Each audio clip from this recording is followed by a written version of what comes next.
اب سوال یہ ہے کہ اللہ کی پہچان ہم کس طرح کریں اور کیسے لوگوں کو کرائیں؟ دو چیزیں ہیں ہمارے سامنے.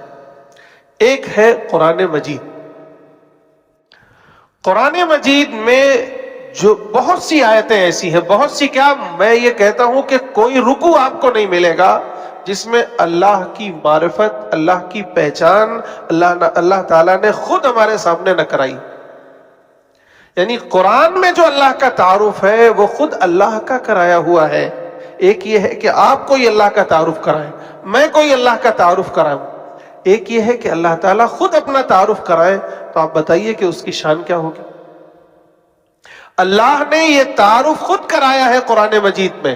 مثلا یہی جو آیت ابھی ہم نے پڑھی، فرمایا اللہ تعالیٰ نے ما قدر اللہ حق قدری، کہ انہوں نے اللہ کی اس طرح پہچان نہیں کی جس طرح پہچان ہونی چاہیے تھی. ان اللہ لقوی عزیز، کہ بے شک اللہ تعالیٰ بڑی قدرت والا ہے، بڑا زبردست، بڑے غربے والا ہے. یہ اللہ کی پہچان ہی تو ہے. آگے ہے یعلم ما بین ایدی ان اللہ سمیع بصیر، بے شک اللہ تعالیٰ بہت سننے والے، بڑے دیکھنے والے ہیں. آگے ہے یعلم ما بین ایدیہم وما خلفہم، جو پہلے گزر چکا وہ بھی اللہ جانتا ہے، جو بعد میں آنے والا ہے وہ بھی اللہ جانتا ہے. وَإِلَى اللَّهِ تُرْجَعُ الْأُمُورِ، اور اللہ ہی کی طرف یہ سارے امور لوٹنے والے ہیں. یعنی کائنات میں جو کچھ ہو رہا ہے وہ سب اللہ ہی سے ہو رہا ہے. یہ اللہ کی پہچان ہی تو ہے. آگے جہاں سورت ختم ہو رہی ہے وہاں ہے ہوا مولاک واعتصموا باللہ، اے لوگوں اللہ سے چمٹ جاؤ. ہوا مولاکم، وہ تمہارا مولا ہے، وہ تمہارا کارساز ہے. فنعم المولا، اور اللہ سے اچھا مولا کون ہو سکتا ہے. ونعم النصیر، اور اللہ سے اچھا مددگار کون ہو سکتا ہے. اس طرح آپ قرآن مجید پڑھتے جائیے، ہر رکوع میں آپ کو اللہ کا تعارف، اللہ کی پہچان ملے گی. مثلا قرآن شروع ہوتا ہے بسم اللہ الرحمن الرحیم، با سین میم چھوڑ دیجئے، اللہ کا تعارف ہی تو ہے. اللہ کیا ہے؟ اللہ کا تعارف ہے. رحمان اللہ کا تعارف ہے. رحیم اللہ کا تعارف ہے. الحمدللہ رب العالمین، الحمد چھوڑیے، اس کے بعد کیا ہے؟ للہ رب العالمین، اللہ کا تعارف ہے. الرحمن الرحیم اللہ کا تعارف ہے. مالک یوم الدین اللہ کا تعارف ہے. ایسے ہی آپ کو آیت الکرسی کیا ہے؟ اللہ کا تعارف ہے. سورۃ الاخلاص کیا ہے؟ اللہ کا تعارف ہے. جتنے اسماء حسنی ہیں قرآن مجید میں کیا ہے؟ اللہ کا تعارف ہے. کوئی سورت ایسی نہیں ہے جہاں آپ کو اللہ کا تعارف نہ ملے. ملے گا، شرط یہ ہے کہ ہم قرآن پڑھیں. ایک یہ چیز.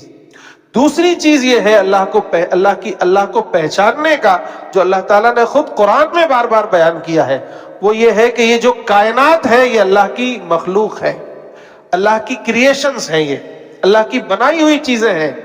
اور ان چیزوں میں غور و فکر کر کے ہم اللہ کو پہچان سکتے ہیں. مکے والوں کو اللہ تعالیٰ نے کہا دیکھو اونٹ کی طرف، اونٹ چراتے ہو، اونٹ پر سواری کرتے ہو، اونٹ لے کے آتے جاتے ہو، دیکھو اونٹ کی طرف کیسے اللہ نے بنایا ہے، اس میں اللہ کی نشانی ہے. دیکھو زمین کو، اس میں اللہ کی نشانی ہے. دیکھو آسمان کو، اس میں اللہ کی نشانی ہے. یہ آفاق و انفس جو ہے، یہ کائنات کا ذرہ ذرہ اللہ کی پہچان ہے. بھئی کون ہے؟ ایک بچے سے پوچھو بھائی میرا آپ کا مالک اللہ کون ہے؟ جس نے مجھے بنایا ہے، جس نے آپ کو بنایا ہے، یہ جو آکسیجن چلا رہا ہے، یہ جو آسمانوں کو بنایا ہے، یہ جو سورج نکالتا ہے، یہ جو کھیتیاں اگاتا ہے، یہ جو پھلوں میں مٹھاس پیدا کرتا ہے، یہ جو درختوں میں پھل لاتا ہے، یہ جس نے مجھے بولنے کی صلاحیت دی، جس نے آپ کو سننے کی صلاحیت دی، جس نے یہ آنکھیں دیکھنے کے لیے بنایا ہے، جس نے یہ درخت اگائے ہیں، جس نے یہ ندیاں بہائی ہے، جس نے یہ پہاڑوں کو جمایا ہے، جس نے یہ چاند سورج ستاروں سیاروں کو بنایا ہے، وہ ہے میرا آپ کا مالک. کوئی اللہ کی پہچان کرنی ہے تو دو اہم ترین چیزیں ہیں. نمبر ایک قرآنی آیات، اللہ کی آیات، قرآن کے جو الفاظ ہیں اللہ تعالیٰ خود اس میں اپنا تعارف کراتا ہے. دوسری وہ چیزیں ہیں جو اللہ کی بنائی ہوئی چیزیں ہیں. میں اللہ کا بنایا ہوا ہوں، آپ اللہ کے بنائے ہوئے ہیں. کبھی شیشے کے سامنے، آئینے کے سامنے کھڑے ہو تو کبھی اپنے آپ کو دیکھ کر اللہ یاد آتا ہے کہ نہیں؟ غور کریں آپ، اتنا خوبصورت کوئی اور بنا سکتا تھا؟ یہ آنکھیں کوئی اور دے سکتا تھا؟ یہ بولنے کی صلاحیت کوئی اور دے سکتا تھا؟ یہ آنکھ، اس میں کتنے کیمرے ہیں، میں پہچان سکتا ہوں یہ سفید کپڑا ہے، یہ فلاں کلر کا ہے، یہ فلاں کلر کا ہے، یہ فلاں کلر کا ہے۔ اس کان میں کتنے سننے کی صلاحیتیں ہیں، ایک آواز یہ ہے کہ جانور بھی سنتا ہے، اسے نہیں پتا کہ کون بول رہا ہے، لیکن میں اور آپ محسوس کرتے ہیں یہ امام صاحب کی آواز ہے، یہ مؤذن صاحب کی آواز، نہیں یہ فلاں بھائی کی آواز ہے، پہچانتے ہیں نا؟ یہ ابا جان کی آواز ہے، یہ امی کی آواز ہے، یہ بچوں کی آواز ہے، یہ جانور کی ہے، یہ انسان کی ہے، سنتے ہیں نا، سمجھتے ہیں نا؟ کتنے کان میں کتنے قسم کی سننے کی کتنی ورائٹیز ہیں اللہ نے ڈال دی ہے۔ یہ کیا ہے؟ اللہ کی پہچان ہے۔ ان تمام چیزوں کی میں اللہ کی آیتیں ہیں، اللہ کی نشانیاں ہیں، ہم غور و فکر کریں اور اللہ کو پہچانیں، یعنی قرآن کے ذریعے سے بھی اور یہ آفاق و انفس کے ذریعے سے بھی۔ کبھی اپنے آپ میں غور کریں، کبھی زمین و آسمان، چاند سورج ستاروں پر غور کریں اور دیکھیں کہ اس کا بنانے والا، اس کا کریٹر کون ہے؟ وہی ہے جو میرا آپ کا رب ہے، وہی ہے اللہ۔ جب اسے پہچان گئے تو پھر کوئی بندہ شرک نہیں کرے گا۔ یاد رکھیے، اگر ہم نے آپ نے اپنی نئی نسل کے سامنے اللہ کا تعارف نہیں کرایا، اللہ کی صحیح معرفت ان کے دلوں میں نہیں بٹھائی، تو پھر کل یہ بھی شرک کریں گے۔ ان کو کوئی بتا دے گا کہ دیکھو تمہیں شفا دینے والا اللہ نہیں، فلاں شخص بھی شفا دے سکتا ہے، اس کے سامنے جائیں گے۔ عورتوں کو کوئی بتا جائے گا کہ دیکھو تمہیں اولاد نہیں ہو رہی ہے، دیکھو فلاں جگہ جاؤ گے وہاں اولاد ہو جائے گی، تو لوگ جائیں گے۔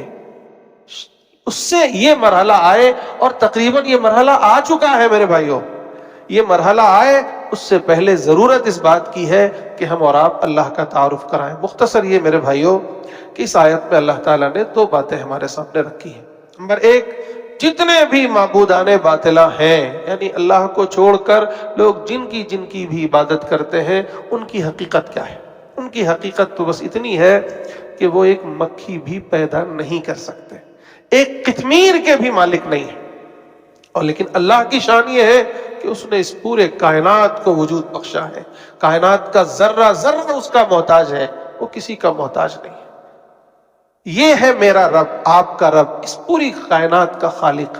ایک سائنسداں کا میں قول پڑھ رہا تھا، اس نے بتایا کہ ہم لوگوں نے ابھی تک سائنس میں جتنا ڈسکور کیا ہے، جتنی ریسرچ کی ہے، وہ کائنات کا صرف 6% کائنات ہے، ابھی 94% کائنات انسین ہے، اسے ہم نے ابھی ڈسکور ہی نہیں کیا ہے، وہ ہماری پہنچ سے بہت دور ہے، یعنی 96% کائنات ابھی لاپتہ ہے، ہم اور آپ جانتے ہی نہیں ہیں اس کے بارے میں۔ انسان ہزاروں سال کے علم اور بڑی بڑی مشینوں، بڑی بڑی خوردبینوں، بڑے بڑے سیٹلائٹس کے ذریعے جو کچھ دیکھ سکا ہے وہ صرف 6% ہے، 6%۔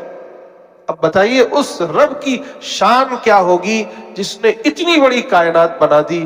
وہ بڑا ہے یا وہ جو مکھی بھی پیدا نہیں کر سکتا؟ وہ عبادت کے لائق ہے یا وہ جو قطمیر کا بھی مالک نہیں ہے؟ یہ سمجھنا ہے، اپنی نئی نسل کو سمجھانا ہے، اور پوری دنیا انسانیت کو بھی سمجھانا ہے۔ اللہ تعالیٰ مجھے بھی، آپ سب کو بھی عمل کی توفیق نصیب فرمائے۔ وآخر دعوانا ان الحمد للہ رب العالمین۔